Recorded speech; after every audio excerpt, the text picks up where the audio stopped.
Hello everyone, welcome back to my YouTube channel GK donuts.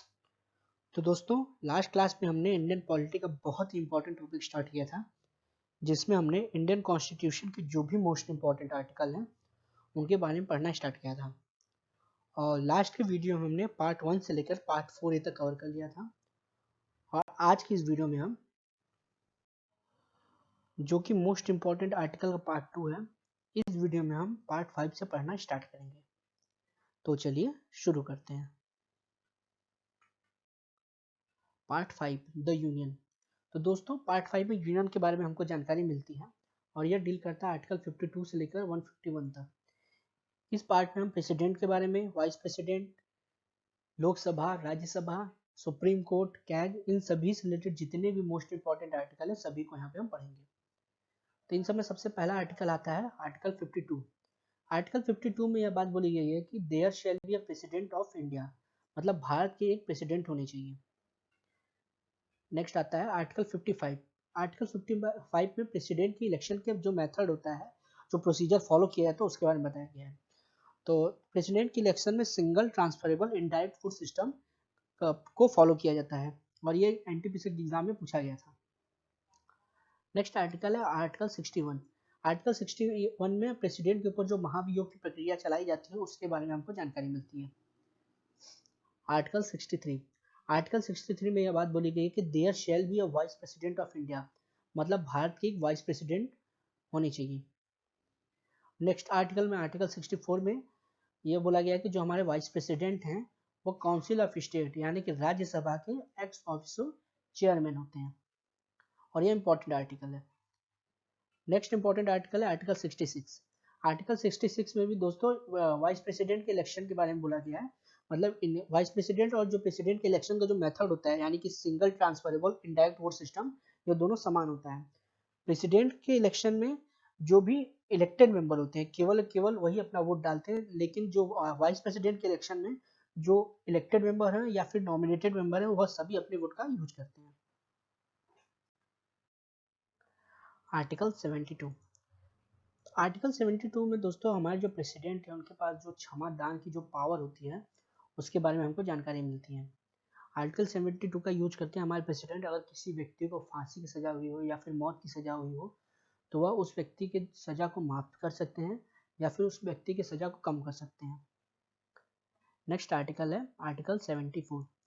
Article 74 में council of minister के बारे में बताया गया है और यह बात बोली गई है कि एक काउंसिल ऑफ मिनिस्टर का समूह बनाया जाएगा जिनका काम होगा कि वो प्रेसिडेंट को एडवाइस दे सकें। नेक्स्ट आर्टिकल है आर्टिकल 76। तो आर्टिकल 76 में दोस्तों अटॉर्नी जनरल ऑफ इंडिया के बारे में बताया गया है और यह फर्स्ट लॉ ऑफिसर होता है इंडिया का। नेक्स्ट आर्टिकल है आर्टिकल 80। तो आर्टिकल 80 में राज्यसभा के कंपोजिशन के बारे में बताया गया है, मतलब कि राज्यसभा की जो मैक्सिमम सीटें हो सकती है वो 250 हो सकती हैं और इसमें 12 मेंबर जो हैं वो राष्ट्रपति द्वारा नॉमिनेट किए जाते हैं। यह सभी बातें आर्टिकल 80 में की गई है। और आर्टिकल 81 में लोकसभा की कंपोजिशन की बात की गई है।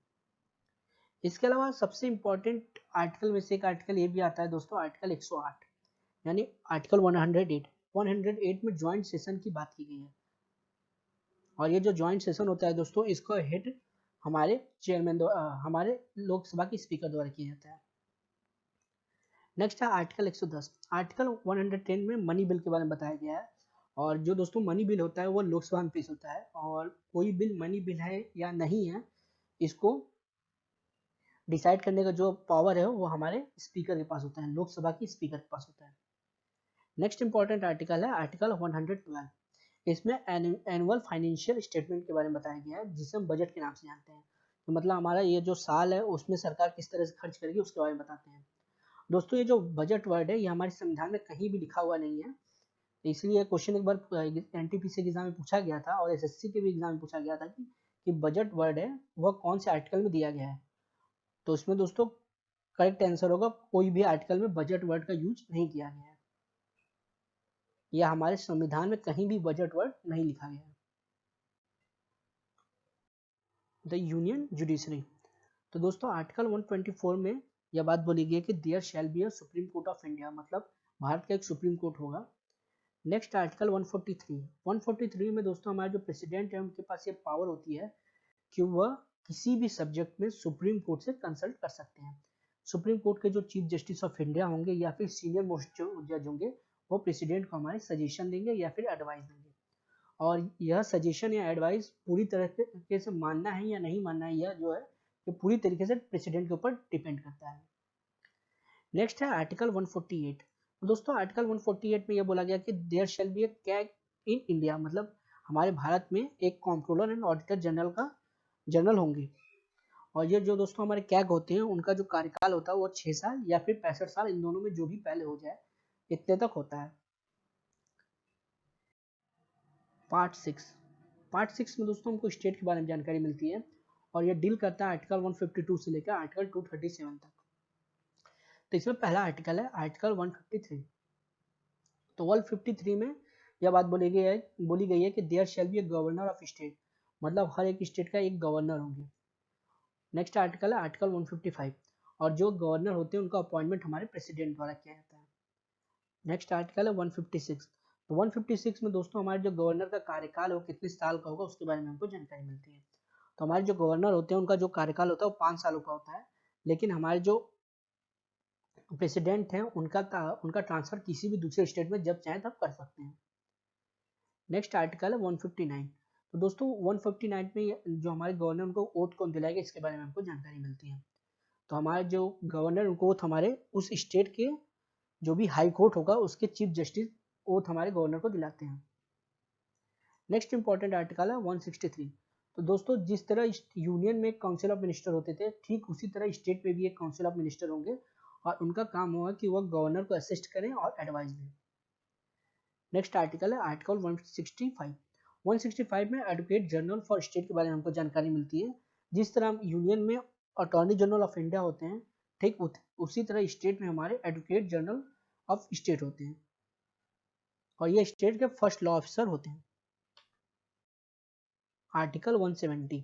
तो आर्टिकल 170 में जो हमारा लेजिस्लेटिव असेंबली है उसकी कंपोजिशन की बात की गई है। आर्टिकल 171। आर्टिकल 171 में दोस्तों हमारा जो लेजिस्लेटिव काउंसिल है उसकी कंपोजिशन की बात की गई है, जिसे हिंदी में विधान परिषद कहते हैं। और नेक्स्ट इंपॉर्टेंट आर्टिकल है आर्टिकल 178। 178 में दोस्तों जो हमारे लेजिस्लेटिव असेंबली है उसके स्पीकर और डिप्टी स्पीकर के बारे में हमको जानकारी आर्टिकल 178 में मिलती है। High court. तो दोस्तों जो हाई कोर्ट है वो डील करता है आर्टिकल 214 से लेकर 231 तक, और इसमें सबसे इंपॉर्टेंट आर्टिकल है आर्टिकल 226। तो दोस्तों जिस प्रकार सुप्रीम कोर्ट आर्टिकल 32 का यूज करके रिट्स को जारी करती है ठीक उसी प्रकार हमारा जो हाई कोर्ट है वो आर्टिकल 226 का यूज करके रिट्स को जारी करता है। तो उम्मीद करता हूँ दोस्तों आपको ये वीडियो पसंद आई होगी। Thank you.